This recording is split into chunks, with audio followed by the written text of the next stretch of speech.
School District Board of Education, regular meeting, Monday, October 27th. We will start with a moment of silence and Pledge of Allegiance, please. Thank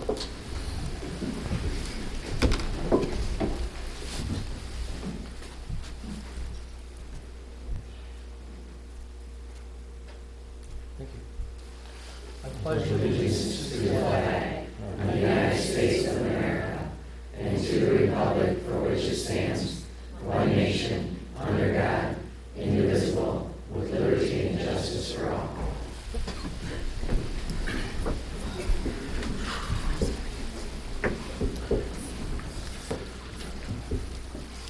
First item on our agenda, items of interest, recognition, and inquiry. Board of Education members have anything? Mr. Folsom? Alan, you want to go first? I have a question of clarification on the bond issue. A couple of things that, or a couple of rumors that have been going around that I wanted clarification for. That with regards to privatization, and some people have been saying that the radius of the walking radius is going to be reduced, and which I assume is untrue, but I don't know for sure. But things have been said from Mr. McNamee, Mrs. Frank, Mr. Buer, and Dr. Skalka, so I wanted to know what exactly the promise is if the bond passes. Like, is that we're not going to privatize, or what exactly is? I will be addressing all of that in the agenda and the report that talks about, let's see if we can see it on there, Superintendent's Report Ballot Proposal Update. So I plan on hitting all those. Can we do it then? Yes. Okay, Yes. thank you. And one last item that I wanted to bring up, a positive thing. I wanted to thank the bus drivers for, earlier this month they put on Stuff a Bus for, I believe it was the 3rd or 4th year in a row, and they have been an integral part of our community. They have done an excellent job, and I've been to 3 of them. This year I wasn't able to, but I think that they've done an excellent job, and it shows how much they care about our community, and not just when they're on the clock, but also when they're off the clock. They serve the community, so thank you. Thank you. The past Saturday at St. Clair High School, Mr. Alley did a great job. They had a zombie run, the 5K run, and the money for that goes to the endowment fund and stuff like that. But it was at 7 o'clock at night, so if you wonder how they run with lights on, but this is how they did it. They put the hat on and did their running and walking. And I'd say, I don't know, half or whatever, kids and adults dressed up in Halloween costumes. So it was a nice evening get together. Right. And also, just remind the citizens to go vote a week from tomorrow. Absolutely. Nothing else? Dr. Skalka, administration. Yes, we start off, Kirk Grzelka, our Director of Operations, has worked with Bob Grave and Chuck French of DTE on a grant proposal to repair and replace playground equipment, primarily swings, at Gearing Elementary School. I'm happy to say that we received a $2,000 check and have ordered and received the new equipment. It'll be starting to be installed shortly. Mr. Grzelka reports that Mr. Grave and Mr. French are receptive to continue to help the district fund safety-related projects, and we will continue to work with them to do that. So at this time, we'd wish to recognize Mr. Grave, Mr. French, and all of DTE this evening for their generosity. If they could come forward, President Buer has recognition for you. East China School District Board of Education awards a certificate to DTE Energy for appreciation in assisting the East China School District to provide safe and reliable playground and recreational equipment for our students, given this 27th day of October, 2014. Well, gentlemen, we thank you so very, very much. Thank you. Thank you.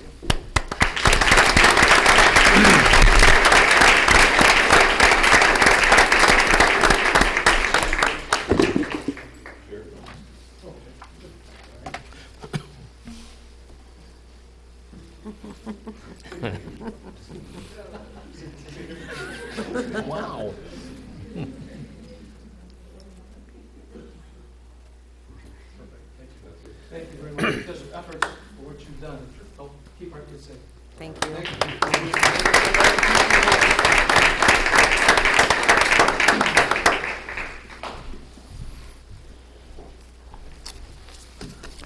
We wanted to recognize tonight as well Mr. Bob Freehan from the St. Clair Historical Museum, but he is going to be unable to attend tonight and asked if we could do that at our November meeting, and so we said certainly. Paul Decker, St. Clair Middle School Band Director, also had a recognition and presentation tonight, but unfortunately he too is unable to attend tonight. So I'm going to skip just to the last item of interest and recognition. This one is we're very proud to announce that Assistant Principal and Athletic Director Jeff Cook received his EDD, and for those of you who are unaware, it is the education doctorate. Like a lawyer would receive a JD or a doctor would receive a MD. He received his EDD from Central Michigan University. So congratulations, Dr. Cook.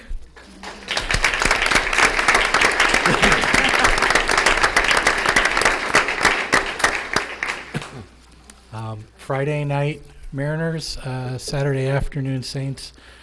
We start the march to Ford Field. Hope you can be there. Exciting times again. Special recognition is our third item on our agenda. East China Educational Foundation grants. Mrs. Colleen Stover, Mrs. Laura Karadimas presenting.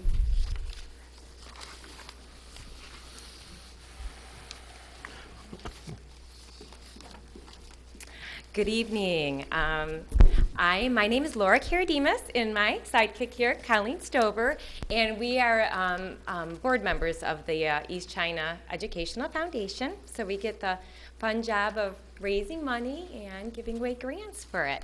So again, we had a wonderful, well, I understand, a wonderful time Saturday night at the Zombie Fun Run at the St. Clair Middle School. This was our first time doing it this year, so hopefully in many years to come it'll grow. And we have our Chili Heart Run coming up in February again. So we'll try to make this quick. Again, we're the East China Educational Foundation Fund. This is the 2014 Fall Grant recipients. A little bit about the foundation. It's an endowment fund through the Community Foundation of St. Clair County. With fall 2014 awards, over $100,000 have been given out in grants. 2014 Fall Grant Award recipients, 17 grants ranging from $160 to $1,200 are being awarded tonight for a total of $8,252.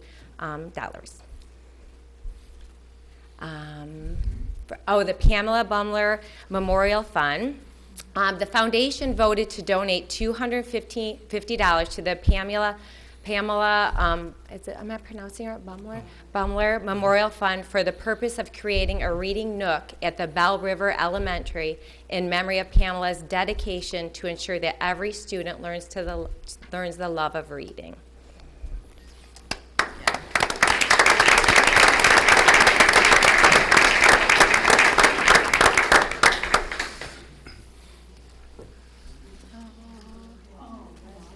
Look at them. Now, who are these ladies? Oh. I know, but the audience don't know. I don't think.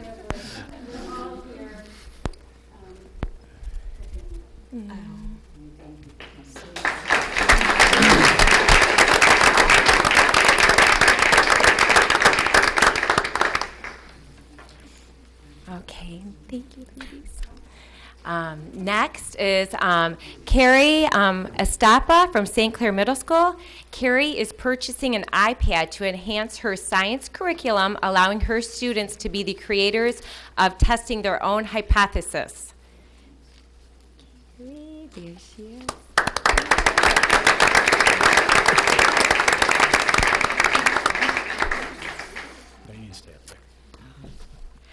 Next, Paul Dimmer from Marine City High. Paul is using the money for entrance fees for his Science Olympiad team.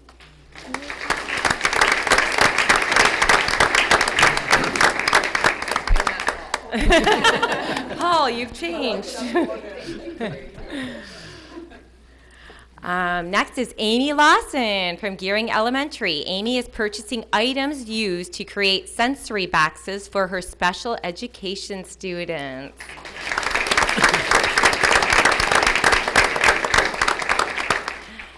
Next is Karen Maitland from Bell River Elementary. Karen is purchasing apps for her iPad to use with her speech students to increase articulation skills.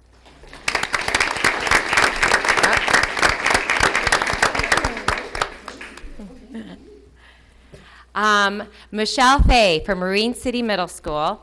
Michelle is purchasing an iPad for the extensive apps available to assist her special education students in speech therapy.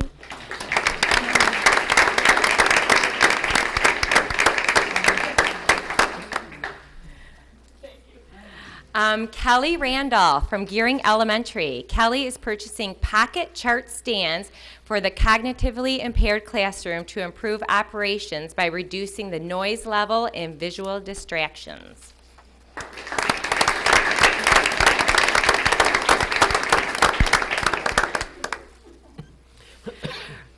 Brooke Nowakowski and Nicole Flynn from St. Clair Middle School.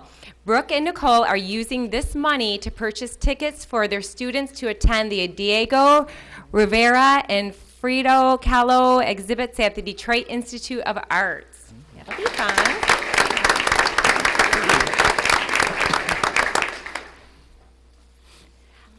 Tracy Bendit, St. Clair Middle School. Tracy is purchasing an iPad for her special education students, enhancing the learning process.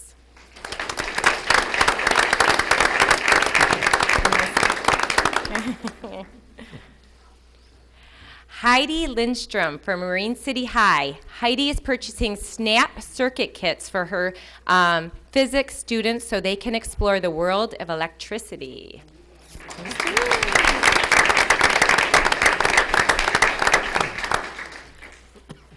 Megan Hargrave, Sarah Ranger, and Robin Lizchek from Gearing Elementary. These ladies are purchasing several items for their early childhood program to enhance their classroom, encouraging vocalization, speech, and imaginary play skills.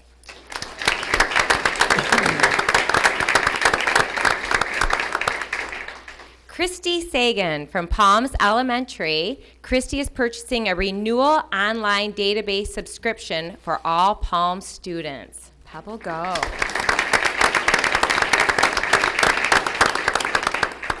Next is Kelly Thomas from Marine City Middle. Kelly is purchasing an iPad for her physical education classes, providing ease in managing a class with no computer, as well as a wonderful tool to track student progress throughout the year.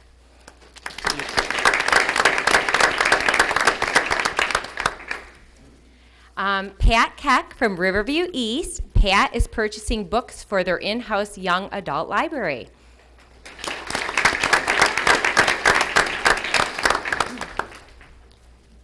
Leslie Stoffer from Marine City High. Leslie is using her money to purchase wall decor and reading incentives for her media center.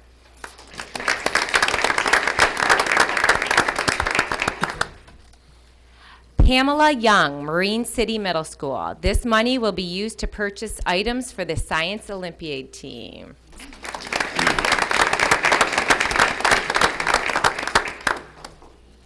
Shelly Selecki from Pine River. Shelly is using this money to purchase a drum sets for the young students, enhancing her music program.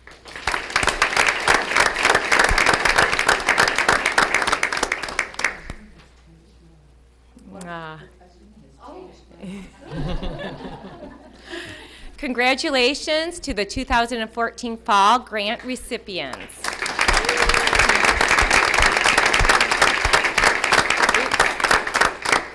She might want to get a picture. Okay, to donate, you can make checks payable to the Community Foundation of St. Clair County, East China Educational Foundation, and send your checks to the school district. See? And that's all. Thank you. Thank you very much. Thank you. Thank you. Good job. Mrs. Stover, may I ask one question? Wasn't this one of the largest givings of grants in one sitting? $8,200? Wasn't that a large amount compared to what we've done in the past? Well, we try not to turn anyone down that's asking for a grant, and we don't get out of that room until we figure out how to give as much money away as we can. And it's not getting harder, it's a delightful chore, but we need to get out and get people at the zombie run and the chili heart run and get the schools involved for our fundraisers so we can give that money right back to their teachers. But yes, this was a large amount for us. Thank you very much.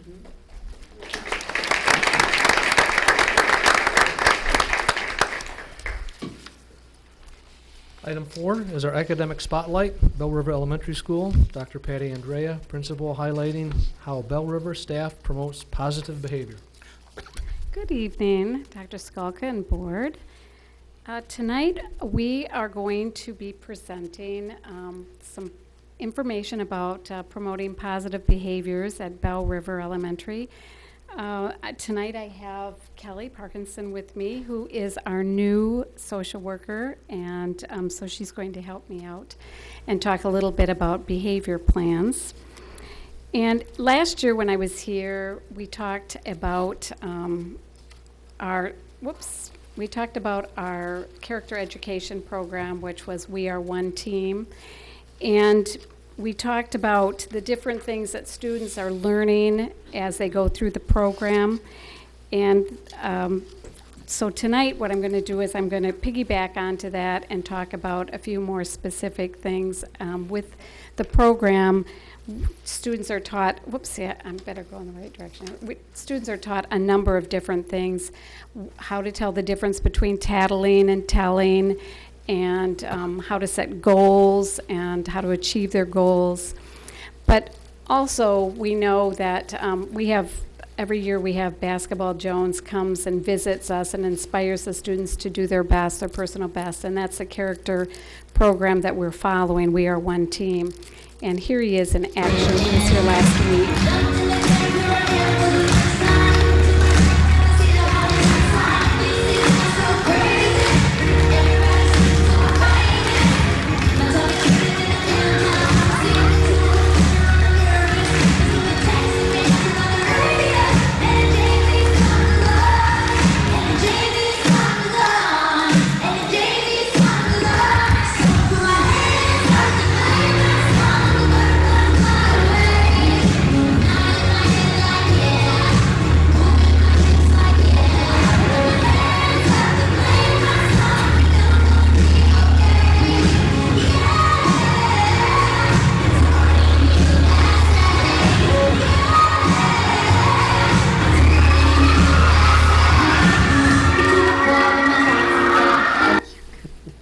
If you noticed in the audience, there's different colored t-shirts. So each grade level has a different color t-shirt, and we have, it's just when we're talking about our character education and we're doing special things in the building, we all wear our t-shirts. So we are promoting all of the positive and behaviors that we're seeing in the building. We're teaching the students all of the different character skills, but every once in a while we realize that we make a mistake. Regardless of hearing what you're supposed to be doing, the right things, we do make mistakes. And we know that as we're growing up, we don't necessarily get it the first time, but we take a look at mistakes as opportunities to learn once again. And so when we have students who are having difficulty and they are making a few mistakes that maybe impact other people around them, we make sure that we talk about what it is that they have done wrong, and instead of the students have to kind of address it themselves, and so we have them think about it, and then of course we have to let the parents inform the parents.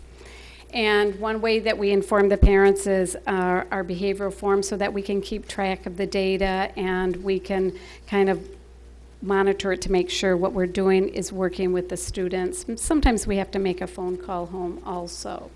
So what happens if all of these strategies don't work? This is what happens next. What happens next? A lot of times the social worker gets called in. Yay. And I'd like to take a moment to tell you I am so very thrilled to be back in East China School District. I received a very warm welcome, and it's a really nice feeling.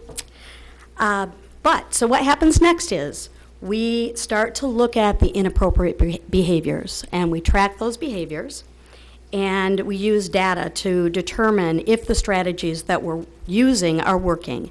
And if not, then we go in and we tweak things and try to tailor a behavior intervention plan that is individualized toward the student's needs. Usually a team meeting is called. Well, not usually, all of the time a team meeting is called, because we really focus on a team approach where we involve the teacher consultants, and if the OT is involved, or the principal, the social worker, and the parents, and oftentimes the student will be involved as well in making some decisions about what needs to happen. So what is a behavioral plan? First of all, we want, behavior plans are often, as you know, educational acronyms. They're called BIPs. And we want to identify the behaviors that are interfering with the student's learning and or the learning of the other students or peers in the classroom. So we look at tailoring a plan. And in each plan, we have, because we have a team, we sit and we delegate or designate which members of the team will be responsible for each part of the behavior plan, because we each play a different role, and so everyone takes a different part because we can't be with that student all of the time. So sometimes the parapros will monitor, the teachers will monitor, the social workers will monitor, and we take shifts collecting data to determine if a plan is going to be effective or if alterations might need to be made. Our ultimate goal is to extinguish undesirable behaviors and replace them with a desired behavior that will allow for the student's optimal learning. Before we actually create a behavioral plan, we have to do what's called a functional behavioral assessment, or an FBA. This takes place before the actual development of the BIP, because we have to go in and we have to, through observations and interviews and history and collecting past data, we have to look at behaviors across a multitude of environments. For example, I might go into a classroom with students and observe the student in their classroom, at lunch, at recess, during one of their specials, to get a clearer picture of what the behavior looks like and if there's any particular set of events or circumstances that trigger certain behaviors. So a variety of data tools, collection tools are used, and they monitor the frequency and intensity of the behavior. And that's where we start. A lot of times we have to get together and again, revise the program, revise the plan to make sure that it's tailored specifically to the student and that we're addressing those needs that the student has. So behavior science says behavior is communication, behavior is learned, and behavior can change. Appropriate and effective feedback leads to changes in behavior.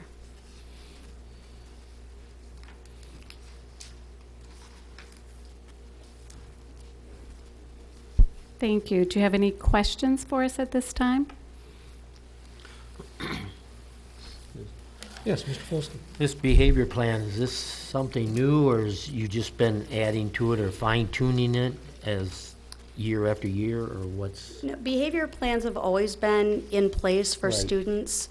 So you mean, do they follow the student?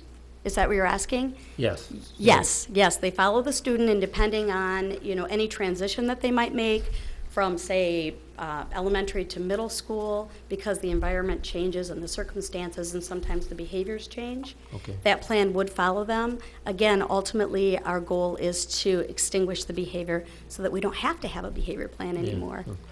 So the student doesn't fall through the cracks, That's for to right. say, you guys try to follow them through then. Yes, Okay. absolutely. Excuse me.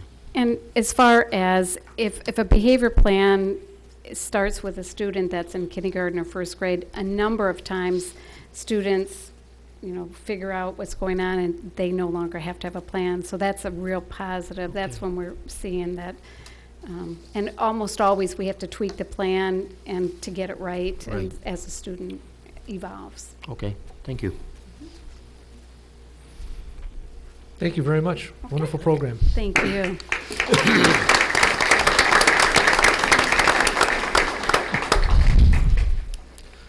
Next item on our agenda is the consent agenda. Approval of minutes for the September 22nd, 2014 regular meeting, October 13th, 2014 special meeting, approval of payment of bills, financial statement, schedule of investments, approval of teacher rehire. Motion is needed. So move. Moved by Mr. Folsky. Support. Support by Mrs. Murphy. Comments or questions? All those in favor signify by saying aye. Aye. Opposed, same sign. Next item is persons wishing to address the board. No green card? Okay. We'll move on. Item 7 is our reports, our parent advisory. Mr. John Folsky is our board member that attends those. You have a list in front of you of what was discussed at the October 6th meeting. About half the meeting, Dr. Skalka talked about the bus proposal and answered questions from the parent advisory people. And by the way, the parent advisory people, they represent every school in the building, in the district. There are 2 or 3 parents from each school involved. The administrators that were there, they gave their update on things that are going on at the buildings and stuff, and you can see what's happening at the buildings as the things that throughout the month that's gone on. And that's about it. Any other questions? No, it was an excellent representation from all the buildings. We appreciate those folks who come out. They are, like our PTO officers, really key communicators for the district. And so principals and anyone else, if you're interested in knowing who those folks are that represent your schools, we'll make sure to let you know, because they come out, they get the scoop, so to speak, and are really an avenue for us, in addition to every other communication device we have, to get out some really important messages about what's going on. And it works the other way. They can bring questions to us as well. I just really quickly wanted to make Yes. a quick comment. I appreciate the building happenings. That's a good addition. I like it. Yep. Excuse me, that goes to Kelly. All right, next item on the agenda is the student advisory. Dr. Skalka? Yes, we have student advisory on the Wednesday after the Monday of parent advisory on a quarterly basis. Representatives from the 3 high schools attend, and again, I am always impressed by just how much our students do, how much they're involved in. There wasn't a single representative there who isn't involved in 2 or 3 school activities, community activities. It might be a church group or something else. And they all have such amazing plans for post-graduation and for the future. So it is very much invigorating for me. I enjoy that day. And just like parent advisory, they're able to ask any questions of us that they're interested in. Weren't any this time around. They were more just interested in just kind of schmoozing. And the nice thing is it brings the 3 high schools together too. So so they get a chance to talk with one another, and they will often ask, do you do that at your school? You know, and as a result, they take some ideas back to their principals. So again, a very, very productive use of time, and I look forward to it each quarter. It is a great meeting. It was amazing. It's made up of juniors and seniors. There was not a single student sitting at that table that did not have post-secondary aspirations as to where they wanted to go, and all the different schools they rattled off as to where they were looking at going. Just, I know it made me feel proud of how our students are preparing themselves. So it was a great meeting. Okay. Next item is the ballot proposal update. Dr. Great. Skalka. Yes, thank you. Mr. Headley, are you going to run, or do I? Oh, there you go. Thank you. I just wanted to provide a couple of slides that folks have already seen, and remind everyone, as Mr. Folsky said, please get out and vote. It is a week from tomorrow, and we're all looking forward to the day. Again, the purpose of the ballot proposal to raise the necessary funds to purchase approximately 25 buses over the next 5 years. We bond for a certain amount of money. You can't bond for a certain number of items, and therefore, working with our folks, our bond attorneys and others, we've looked at rates of inflation and things like that to estimate how much we would need to do that over the next 5 years. Wanted to get a couple of frequently asked questions that have come up in my meetings. I've spoke now to probably about 15 to 18 community groups trying to get the word out, and we have some common questions. And one of which was, I thought a few years back, East China residents passed a millage to have new turf installed. What happened? The reality was, back in 2012, the vote was to renew the sinking fund for a period of, I believe, 10 years. And the sinking fund is the ability to renovate, or to replace, renovate, and fix existing capital investments. Maybe you need a new roof or something along those lines. One of the projects that was talked about at the time of passing that was to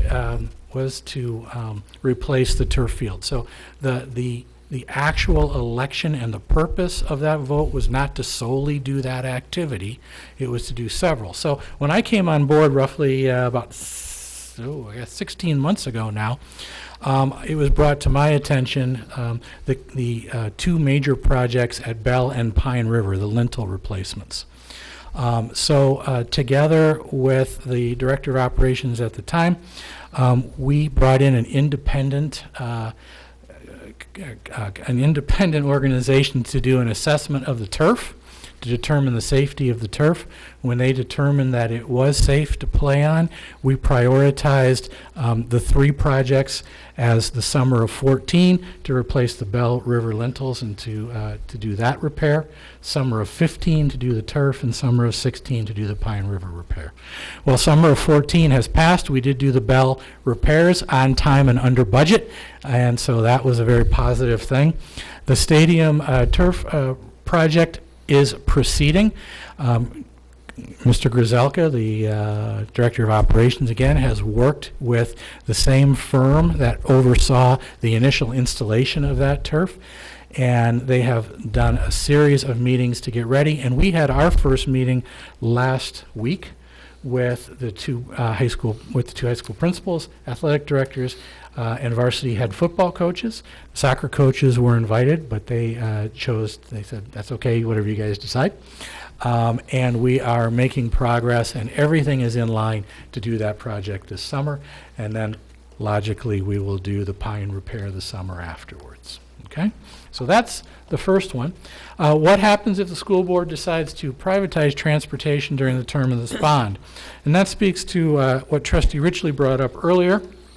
And last spring, this Board of Education took a very serious and hard look at contracting transportation services. Several ideas were, bids were solicited, including a serious look at the leasing of buses. I commend the board for the hard work it did to educate themselves as to the options available to it. And at the time, the decision was made that they would like to forestall. In fact, they would like to not contract if at all possible. And that is why the ballot proposal was suggested at the time, I believe by Trustee McNamee, and approved by the board as a whole. The reality is that you can bond for the building of new facilities, for the renovation of facilities, or for large capital purchases such as technology or school buses. You cannot ask your voters for additional operating millage or operating funds to pay for the day-to-day operation of the school. So the actual ballot language, which is on the website as well as in the materials we've been passing out, speaks exactly to the fact that this proposal is solely for the purchase of buses. That if passed, The monies will be independently audited, as all bond proposal passages are, and can be used only for the purchase of buses, not for the repair of them, not to be diverted for salaries or other uses. It is solely for the purchase of buses. And the reason why that is important is because our drivers, basically, we need the capital for them to actually have buses to drive.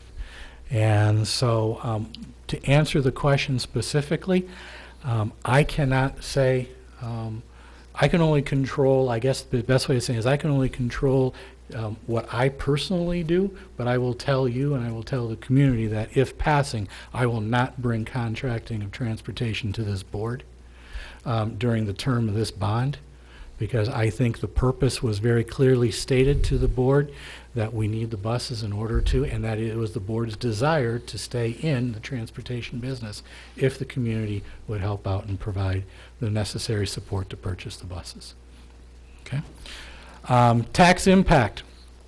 0.05 mils in the first year, or 5 cents on every $1,000. Average of 0.24 mils over the life of the 8-year bond spread over 10 tax collections. Next slide, please. You've all seen this slide before. It is also part of our factual materials on the website and that we hand out, and it's extremely important to understand. We currently have 2 bonds that we are paying off, 1998 and 2009. We'll speak to why that's important here, but so using the simplest math I can use, a $100,000 home, that's the market value, and you are not taxed on the market value of your home, you are taxed on the taxable value, which is approximately, not exactly, but usually approximately about half the market value.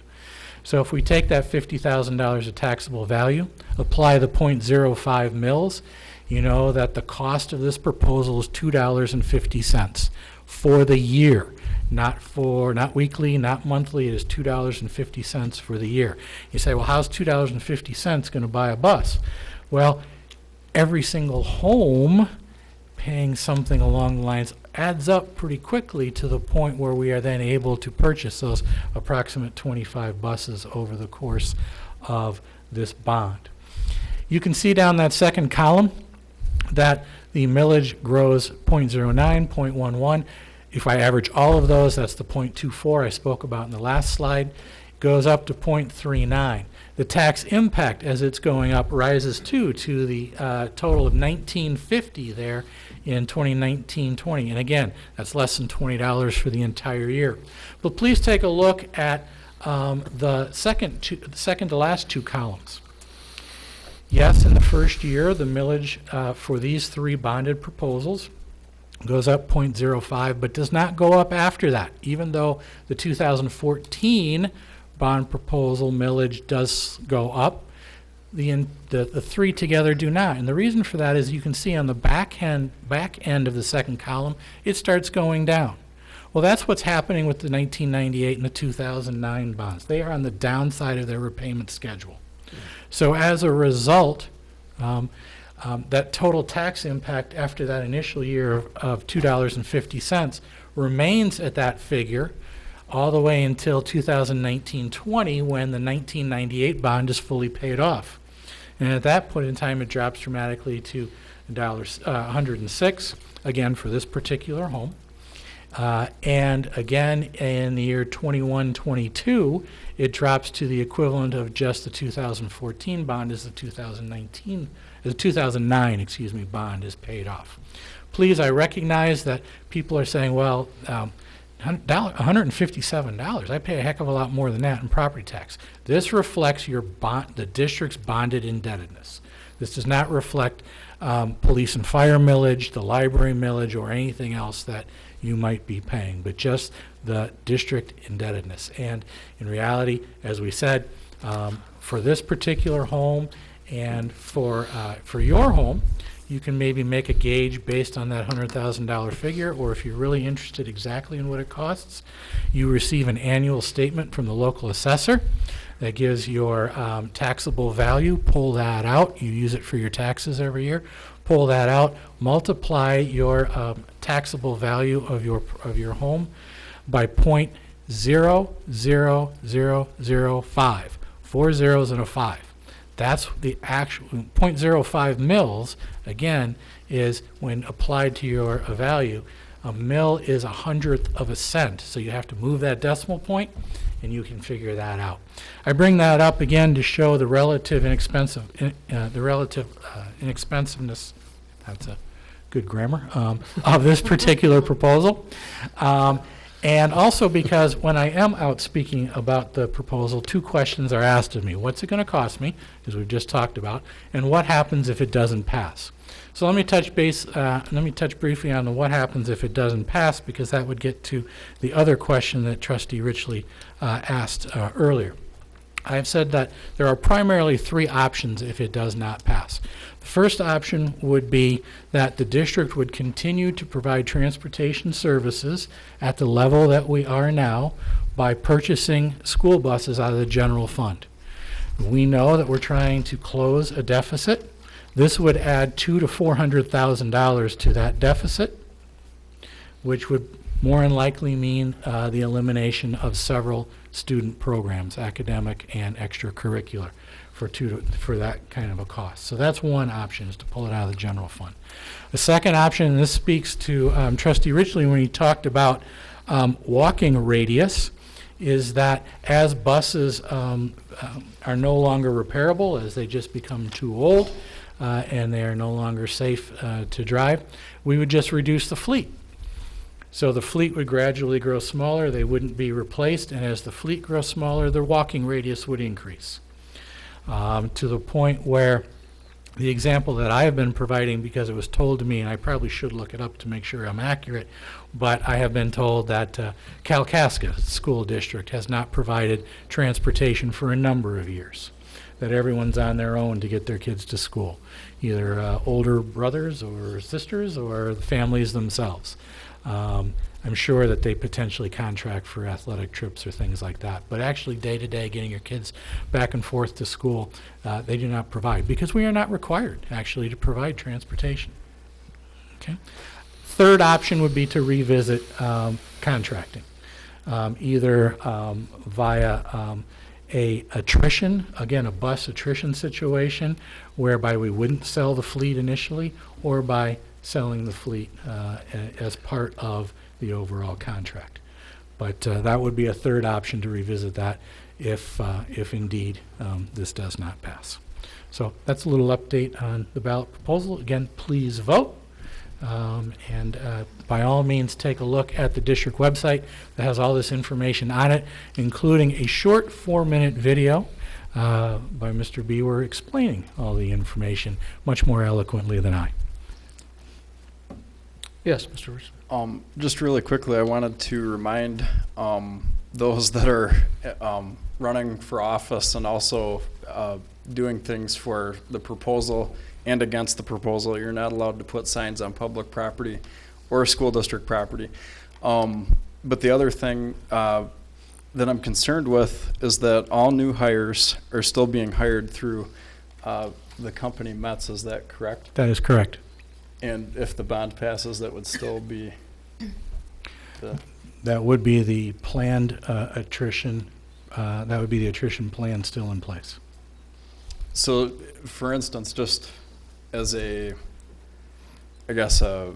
scenario of looking forward, if this bond passes, then that would mean that not only is there privatization now, but it would continue. I'm not sure how many drivers off the top of my head are with Metz versus with the district, but that's going to continue to grow as drivers that are currently with the district are retiring. So that would, in essence, mean we're we're privatizing. Over time, that would be correct. To do otherwise would to again increase the deficit and increase the amount of cuts that would have to be made as just the cost of employment would increase.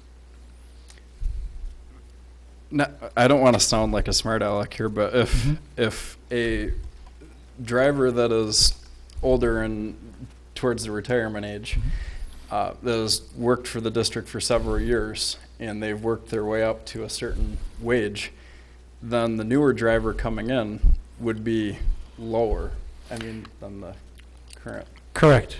And with retirement costs, that would, again, raise the amount that would be required to employ that person.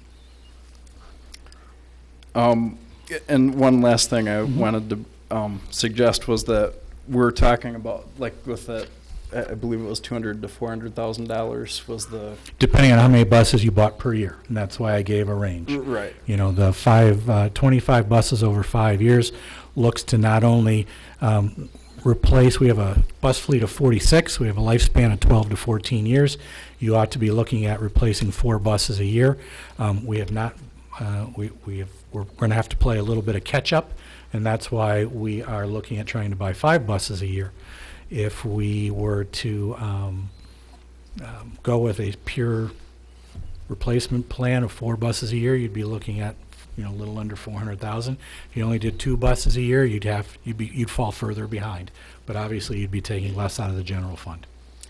But I have one more suggestion. If the bonds, God forbid it does fail, I suggest that we buy used buses rather than brand spanking new buses with all the bells and whistles.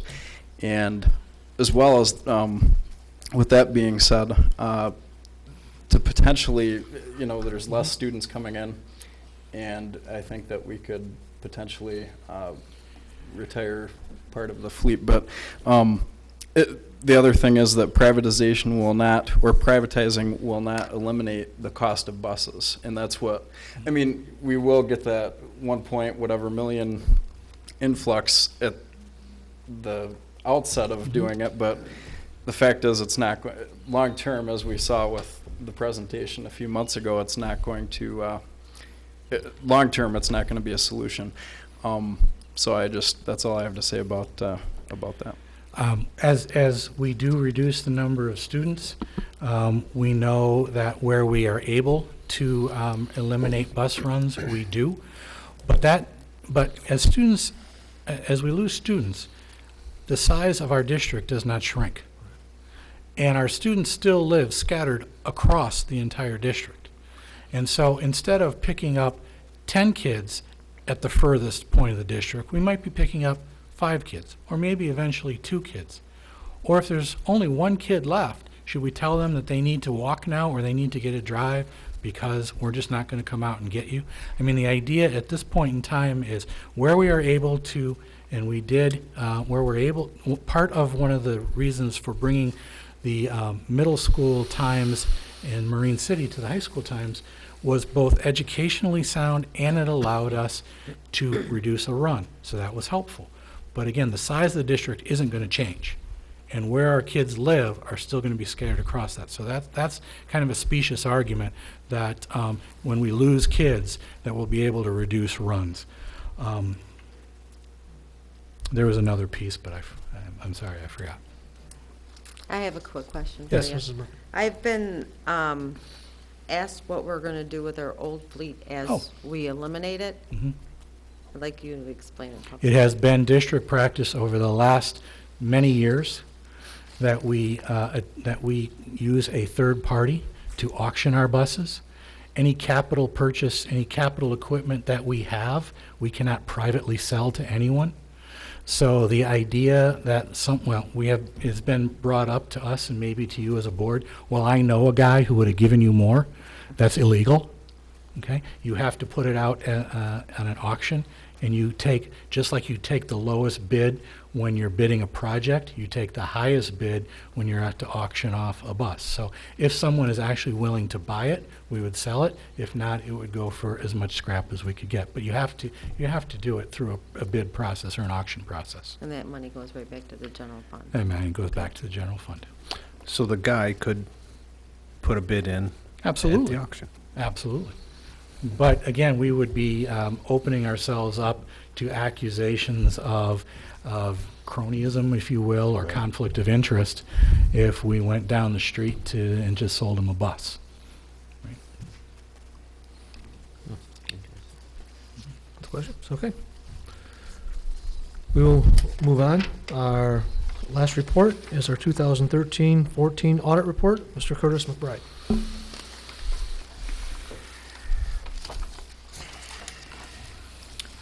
Good evening, School Board, Dr. Skelka. My name is Curtis McBride, and I'm a CPA for McBride Manley & Company. We are from the firm that audits the school district. I've been with the firm for just over 14 years, and I'm the managing partner for our firm. Also with me this evening is Gwen Brzezinski. She is our audit manager, and she was also directly involved with the audit this year. Now, before I get into my actual presentation, I want to talk about the audit process in general. As in the prior years, the audit experience was very positive for us. Your finance department was very helpful and very cooperative in getting us the information that we needed to complete our audit. And I'm also pleased to announce that we didn't have any disputes or disagreements with your finance department over the course of our audit. And as I said in prior years, I really think your finance department does a very good job, especially considering the limited resources they have. So again, I think they should be commended for that.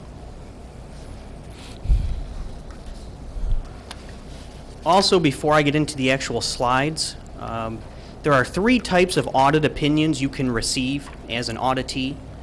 The first opinion, which is the highest level of opinion, is an unmodified or a clean opinion. That basically means that your financial statements are materially in compliance with what we call generally accepted accounting principles. Now, the second type of opinion is what we call a modified opinion, or a qualified opinion, which means that for the most part the financial statements are in compliance, but there may be minor exceptions to that. And of course, the last audit opinion you can receive, or the worst, is an adverse opinion, which means you cannot rely on those financial statements at all. So I am pleased to announce that for the period ended June 30, 2014, East China School District received an unmodified or a clean opinion. Now, the one thing I do want to clarify, because there is a common misconception as to what that means, that just simply means that we believe that those financial statements are in compliance with generally accepted accounting principles. It does not mean, we're not giving an opinion on the financial health of the district. So I want to clarify that. I have also handed out a physical copy of my presentation for you this evening. I know it's a little bit easier to follow, maybe you're in paper form as opposed to on the screen. The only thing I ask of you is that you do not distribute this to the public, because this is summarized information from my full report, and it does not contain my audit opinion. So please just use this for your own internal purposes. Now, the next slide I'm going to talk about, or the first slide, is the balance sheet for the general fund. Now, when looking at the balance sheet, you can see, looking at the top where we have the assets, you have just over $4.4 million in cash and investments at June 30, 2014. In the other major asset category is amounts due from other governmental units of about $4.9 million. That's primarily amounts due from the state of Michigan for state aid. About $4.2 million out of that $4.9 is state aid. Now, what that is actually state aid monies that you received in July and August of 2014 that were related to May and June of 2014. So they really belonged in the June 30, 2014 fiscal year, and that's why they're in receivables. So at the year ending June 30, 2014, the general fund had total assets of about $9.7 million. And against those assets, you had debts and other obligations of about $5.2 million, which left you with an ending fund balance in the general fund of just over $4.5 million. Now, I'll talk about the general fund level in a little bit more detail in my subsequent slide. Now, this next slide is the general fund statement of revenues, expenditures, and changes in fund balance. That's just another way of saying an income statement. So this is the general fund's income statement for the year ended June 30, 2014. Now, the general fund primarily derives its revenues from 2 sources: property taxes and state aid.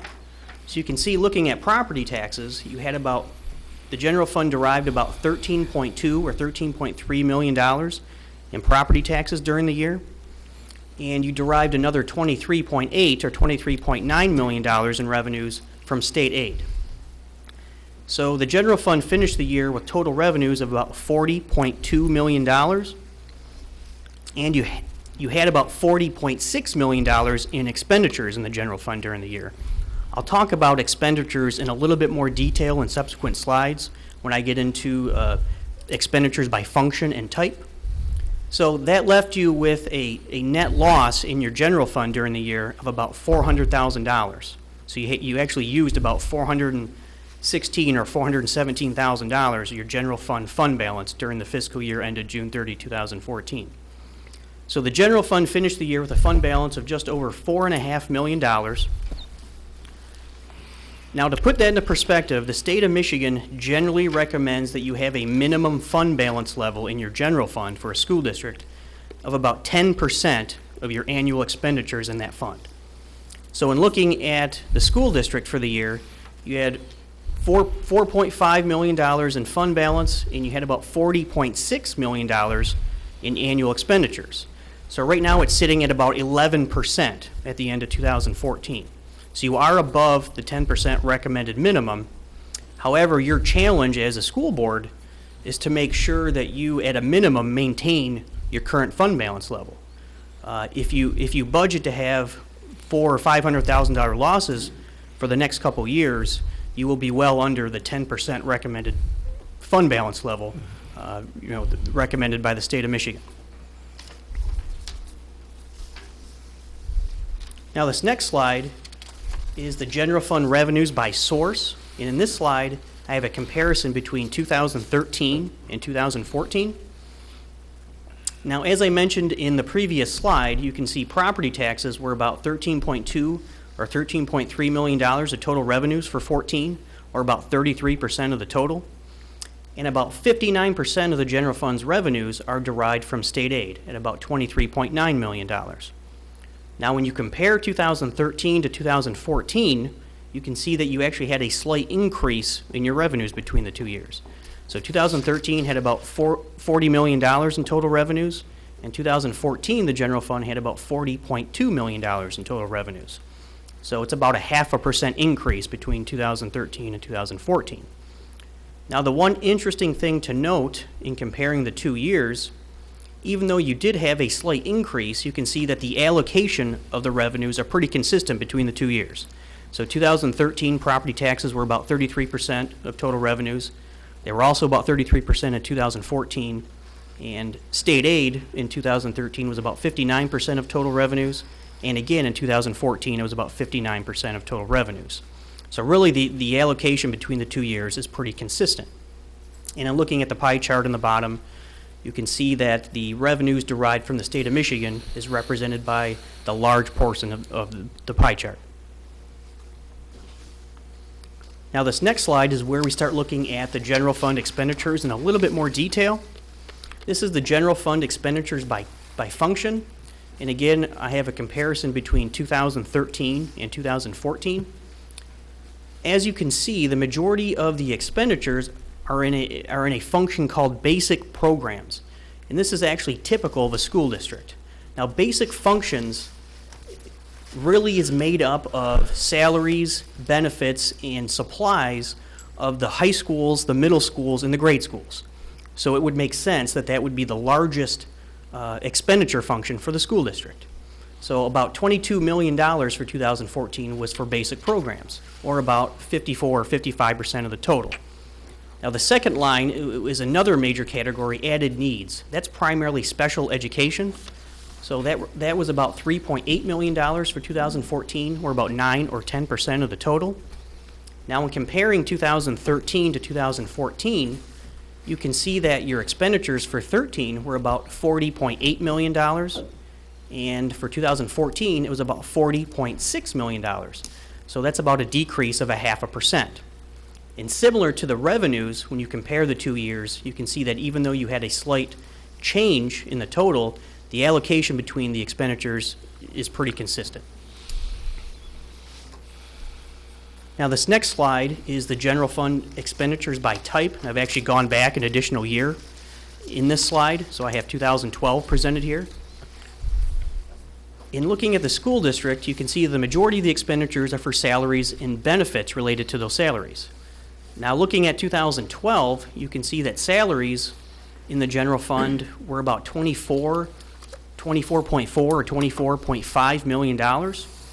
And for 2014, that the total salaries cost was about $23 million. And you have a very similar relationship with benefits. You can see, looking at 2012, total benefits in the general fund were about $12.5 million. And in 2014, it came down to about $11.8 million. So looking at 2012, you had total expenses in the general fund of about $42 million, and you finished 2014 with about $40.6 million. Now, this next slide is a 5-year historical revenue and expenditure trend for the general fund. And as you can see, I go all the way back to June 30, 2010. I have revenues on the left and expenditures on the right side of the slide. And looking at revenues first, you can see that the peak year for revenues was actually June 30, 2010, where the general fund generated about $45 million in total revenues. And that number has come all the way down to about $40.2 million at the end of 2014. So you've had about a $5 million decrease in general fund revenues going back to 2010. Now, that's primarily a result of a decline in student population, which of course is directly related to state aid, and a loss in property tax revenues, which of course resulted in a decline in property tax values throughout the area. In looking at expenditures, going back, looking at the same 5 years, you can see that the peak year for expenditures was 2010 at about $45.8 million, and expenditures also came down significantly to about $40.6 million in 2014. And of course, the reduction in expenditures is a direct result of the budgeting process because you guys were anticipating the loss in revenues over that time period. So again, your challenge going forward is to try to continue this and to manage your budget as you have a declining revenue in that fund, in the general fund. Now, this slide is general fund financial data compared to other Michigan school districts.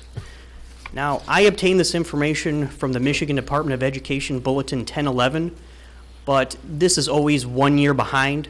So the information from the Michigan Department of Ed is actually for 12-13 fiscal year, and I'm comparing it to your 2013-2014 fiscal year. Now, the one thing that really can be gleaned from this slide, if you look near the bottom, the fund balance is a percentage of total expenditures. As I mentioned in the income statement slide, your general fund is at about 11% level right now as a percentage of expenditures. When you look at the average for all districts in the state, it's about 8.5%.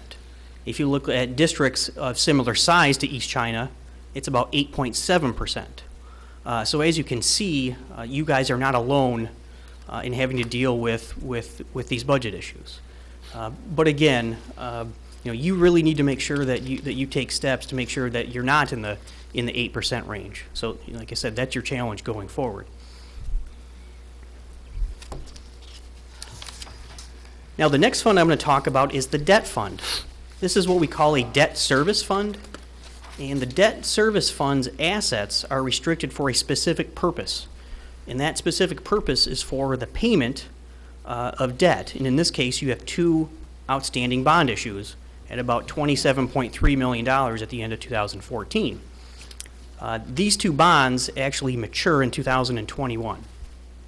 Now, when looking at the balance sheet for the debt fund, you can see that all of the assets are in the form of cash, about $500,000, and it had a fund balance of about $500,000. Now, the debt fund is financed almost exclusively with property tax revenues. And of course, as I mentioned before, those property tax revenues are restricted for the payment of those bonds. This is the income statement for the debt service fund.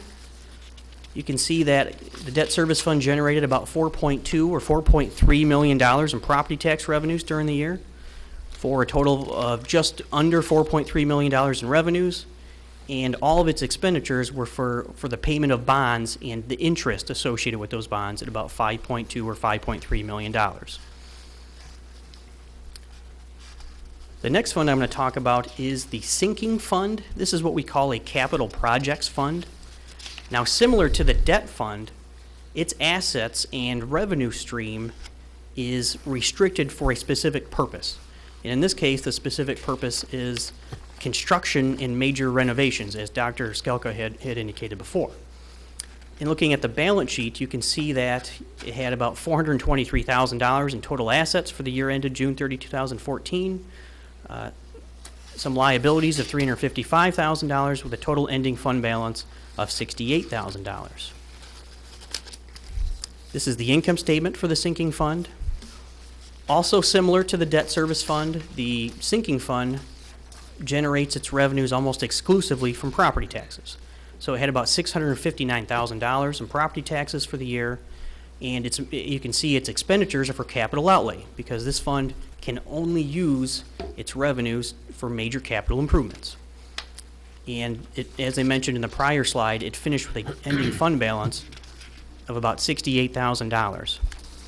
Now, the important thing to note about these two funds I just discussed, the debt and the sinking fund, as I mentioned, they're restricted. So what that means is you cannot use the excess funds for general operating purposes. So you can't transfer these funds over to the general fund. Any questions? Comments or questions? Mr. Folsky? Back to the fund balance. If I understood you right, looking at these figures, that we spent more than what we took in? That is correct. Okay, so... If you look at the, I believe it would be the third slide that I have, the general fund statement of revenues, expenditures, and changes in fund balance. Yeah, if you look at the about 3/4 of the way down, where it says excess deficiency of revenues and other financing sources over expenditures, that $416,000, that is the net loss in the general fund for the year ended June 30, 2014. But what I'm getting at is we're spending more than we're taking in. We're going to run ourselves into trouble, even if we do have a little fund balance. That is correct. That is what that $416,000 represents. It's exactly what you said. It means that you spent more than the revenues you took in for the year in the general fund. Okay. And as I mentioned, you're sitting at about a $4.5 million fund balance. In really, you have to look at it in perspective on a scale. So when you compare it to your annual expenditures of about $40.6 million, it's only sitting at about an 11%. Right there. And like I said, the state of Michigan recommends that at a minimum you're at the 10% level. So really what that means is once you're approaching that 10% level, you need to start taking steps and measures to make sure that you start building your fund balance back up and take steps to ensure that you don't drop below the 10% level. But on the bond issue, we're doing the same thing there. Am I correct? We're spending more than what... Correct. Those are a little bit different. The bond issue, you're actually not supposed to have excessive fund balance because it's restricted for a specific purpose. So there isn't really a recommended or a required fund balance level in that fund.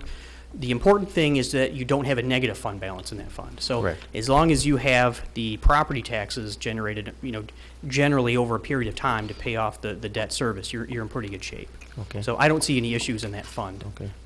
Do you still send the final report and everything to Lansing for their... Yes, we do. The Treasury Department or whoever, and then they look it over and... That is correct. Go from there. You still send it to them. Okay, thank you. Okay. When does the fund balance monies hit our books for each year? Well, that's a difficult question. When the actual monies hit your books... Pardon me, sinking fund balance. Oh, the sinking fund. When do those monies hit our books each year? Beginning of the school year? Tina might know. Yeah, Tina would probably know the actual timing of when the cash flow would hit the fund balance. Good evening, President Viewer. The tax levies are levied on July, and the taxpayers will pay those associated bills through July and August, and then the appropriate taxing unit will submit those monies to us. So we will start to get the monies in those funds the end of July through August and the beginning of September. So at about mid-September and end of September, we've received all of our cash, or a good portion of the cash. Okay. Thank you.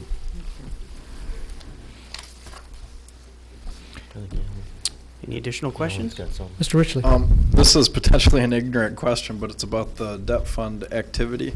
Under the summary where it says other, you mentioned it about how there's 13,000 that comes from other. I was just curious, like what, because other than taxes, I was curious what that other was. Sure. I mean, that could be interest income. Yes, sir. You know, if you have money held in a money market or savings account, it's most likely what that money would be. Okay, thank you. No problem. Mr. McBride, I'd like to thank you and your firm for the service you render to the district and helping us keep our books compliant for state and federal laws every year. Thank We you, thank President you. Buer. Also like to thank Tina Weglars and her staff for receiving such high marks and the cooperation and assistance you gave Mr. McBride and his firm. Thank you.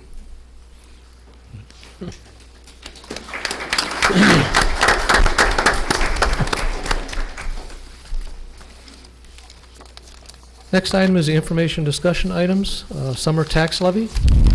Quickly, each year at this time, we are required to have you pass a motion, a resolution, renewing or reaffirming your desire to have a summer tax collection so that we in turn can then provide that to the local taxing units so they can prepare for, as Ms. Wegler says, collection in July and August. And so that normally, that vote, that resolution takes place at your November meeting. We have to notify the tax authorities in December. So given your practice of wanting to discuss one month and act the next, I just put it here to alert you that it's coming in November. It's nothing new. It's something that you do each year in order to authorize the summer tax levy. Anybody have any questions? I've got a question. Yes. Mm-hmm. And it'll probably go to Mrs. Wegler's. Is there any downside to summer tax levy? Any reason why we wouldn't want to do it? I don't see one. Well, with every situation, there's always a downside. And one of the downsides to the summer tax collection is some of the jurisdictions will charge us for a collection that is outside their normal collection period. So we have some jurisdictions that will charge $1 per parcel and up to $3 per parcel. So that is the downside. But as our fund balance decreases, we are more and more dependent on our cash flows and our fund balance at the beginning of our year. Yeah, if I could really speak to that, and please correct me if I'm wrong, that really is a huge issue of cash flow. You know that we do not receive a state aid payment during the month of August, during the month of September. During the month of September, and yet obviously we have payroll to meet and everything else. So districts that don't have a summer tax collection often have to maintain a much higher fund balance, or they will have to borrow in order to get through that period of time when they're not receiving the state aid payment. I didn't think we received our state aid payment yet. I thought it comes like middle of November. We received our first state aid payment October 20th. Okay, so we just received it. So our funding got quite low at the beginning of October, and to the point that we received our first payment. So you got July, August, September, nothing coming in from the state. Exactly. So in that case, if we had not done the summer tax levy last year, we would have had to borrow money to pay interest. That is exactly correct. Yes. Thank you. Thank you. Next item on our agenda is the school closure committee report. Mr. Robert Luther. Mr. Buer, members of the board, thank you again for allowing me to share an update. We had our second meeting this past Tuesday night of our committee members. And I will say that even after it only being our second meeting, we have, I feel, gained some ground on the understanding of the task that's ahead and our role as a committee.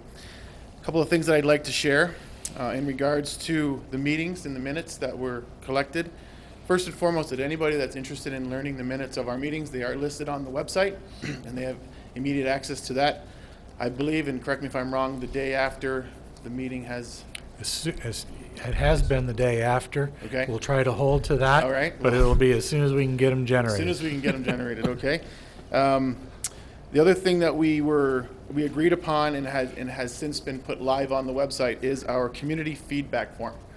So anybody in the community, a parent, a teacher, a community member that wants to submit some feedback, ask a question, or just give some insight on how they feel that this could go better, we've created a form, it is on the website, that they could fill out and submit, and that will get funneled to the appropriate people in the committee so that we can answer those questions. And then if the person wants to be contacted, we'll contact them and let them know the answers as to when we create an answer for it, okay? So that is live on the website now. The other thing that we talked about was the opportunity to share this information via PTO meeting. And the information that we are gathering as a committee, and what we've decided on, or what we feel would be the best way to do this, is maybe at the school level, the principals will invite folks to come to the PTO meeting, and at that point they can ask questions and submit them through our form on the website, just so that we're getting the same information out at all the different schools and that there's no miscommunication going on, okay? The other thing that I wanted to talk about quickly too was internally as a committee, we've agreed, as opposed to sending emails back and forth and phone calls and everything, we've created a Google document where as a committee we can submit questions to and pull from. So as committee members, we can speak to each other very quickly and we can answer questions and get some resolution when we're not in a committee setting, okay? Let's see, the other thing that we discussed during the meeting, and I think one of the big factors in solving a problem when a committee has been put together to solve a problem is the understanding of what's ahead of us. And so what I felt, and I'm not going to speak on behalf of the entire committee, but for myself personally, the last meeting that we had went over a lot of great information regarding the current status of the buildings that we have here in East China School District, the current state of each of those buildings, and then possible costs if we needed to do some updating. Because as committee members, we're trying to come up with some ideas to give to you as the board. And what we found was the information that was shared, at least for myself, I didn't know a lot of this information, so it was really great to sit down and to hear the different presentations from the members, and a lot of great information was shared. Let's see if there's anything else that I'm missing. I have the Cliff Notes version this evening. I don't have the full. The other thing that we talked about too was, are there any other districts who are feeling the same pain that we're feeling, and how did they handle that situation? And one of the links that were brought to our attention was the Lance Cruz Utilization Committee. So we had anybody in the committee that wanted to see how maybe they handled a similar opportunity, as you want to call it, a similar problem. We can go in and we can read how they addressed it and how they took care of it. We did a lot of talking about building capacities, schools of choice, attendance boundaries, and then we were, and I think this is the most crucial part of every single one of our committee meetings, we then break up into groups and we sit down at a table and we start to discuss and we start to look at the information. As you can see, every week this binder gets a little thicker, and it's chocked full of great information that allows us as a group to sit down and start coming up with some ideas. And so a couple of the ideas that were shared, we talked about moving the 5th grade to middle school. That was talked about quite a bit. We talked about drawing new transportation lines. Again, we have no answers yet, but if a lot of the questions I'm getting from family and community members is, how are you doing with this committee and how are things going? And we don't have any answers yet, but I can tell you that we're discussing a lot of great information, and I feel very confident that everything that's being presented to us, we're utilizing and we're doing our absolute best. So happy to report that things are right on task if there's a task that we can report. So any questions at all? Yes, Mr. Folsky. I think the deadline is scheduled roughly in December. A target date for the committee, is that still feasible, or is that going to? Well, that'll be part of my report. Okay. Thank you, Dr. Skulk. I don't know that I want to answer that question. So. All right. Should I jump right in? Sure. Okay, yeah. Thank you, Mr. Folsky. Oh, thank you Very much. Okay.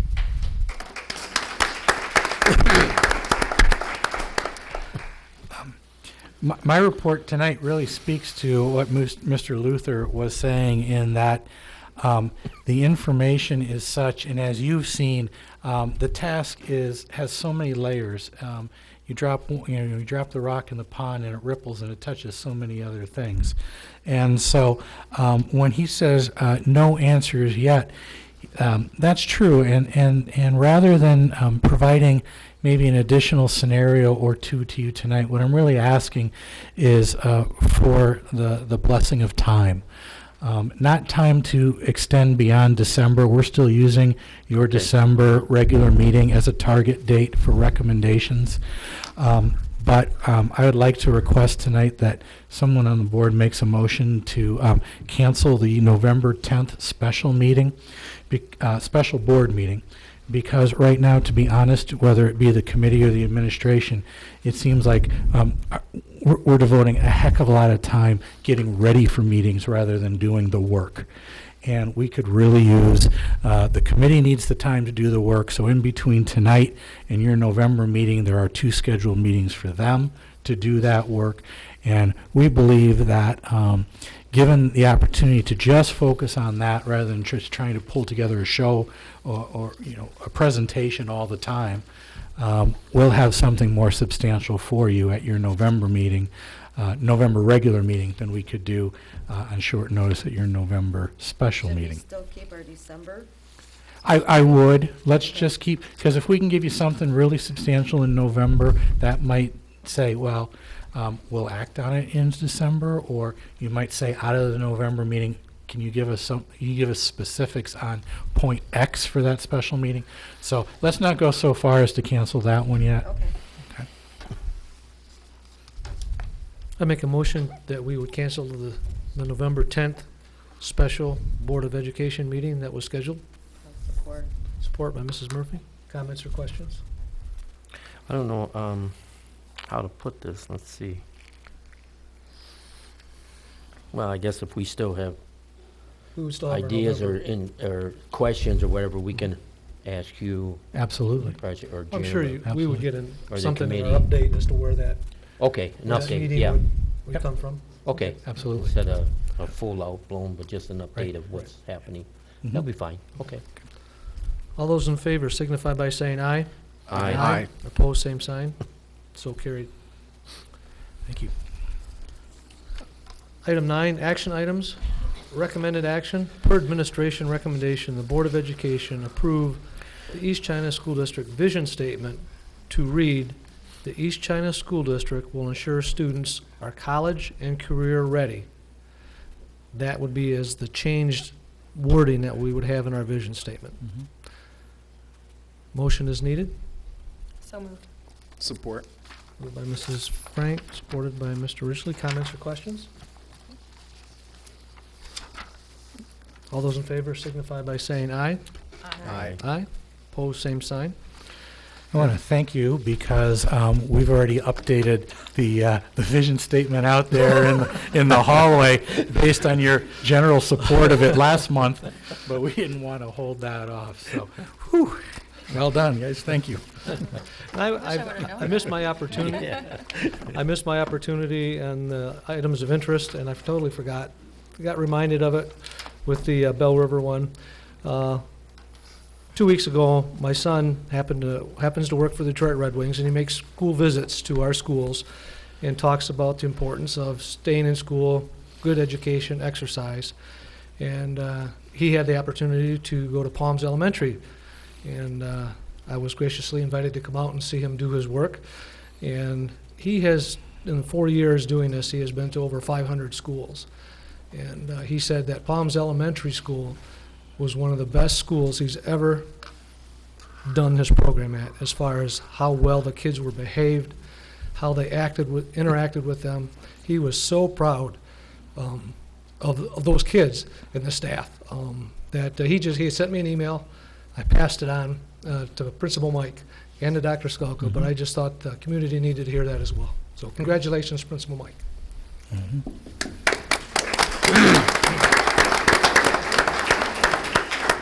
And with that, we stand adjourned.